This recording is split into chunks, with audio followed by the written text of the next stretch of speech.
नायिका देवी गुजरात की एक महारानी थी जिन्होंने मोहम्मद गौरी को हराया था।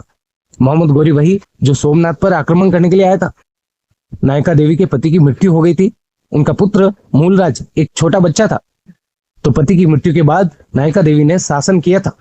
ये बात इसलिए बता रहा हूं कि जब हम बात करते हैं कि देश में सती प्रथा जैसी कुप्रथा थी, अगर सती प्रथा थी तो कैसे पढ़ाया जाता है कि पति की मृत्यु के बाद नायिका देवी शासन करती है।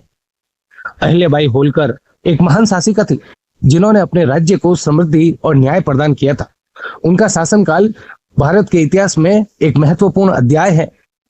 अपने पति खंडेराव की मृत्यु के बाद अहिल्याबाई ने शासन की बागडोर संभाली थी और 28 साल तक मालवा पर शासन किया था। देश में सती प्रथा थी, इस बात पर संदेह होता है। अगर सती प्रथा थी तो हम ये कैसे पढ़ते हैं कि राणा सांगा की मृत्यु के बाद महारानी कर्णावती हुमायूं को पत्र के साथ राखी भेजती है। अगर सती प्रथा थी तो हम ये कैसे पढ़ते हैं कि भोजराज की मृत्यु के बाद मीराबाई भजन गाती है, कृष्ण की भक्ति करती है। अगर सती प्रथा थी तो झांसी की रानी लक्ष्मीबाई अपने पति राज गंगाधर राव की मृत्यु के बाद जिनका गोद लिया हुआ छोटा बच्चा रानी की पीठ पर बंधा है और अंग्रेजों के खिलाफ रानी युद्ध करती है।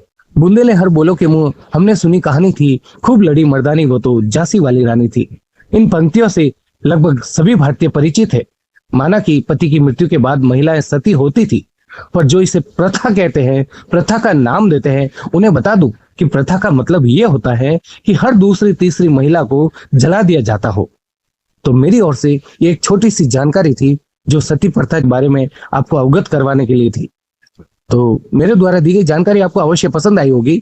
इस वीडियो को लाइक करना, अपने मित्रों के साथ शेयर करना, जिससे उन्हें भी सही जानकारी प्राप्त हो सके। धन्यवाद।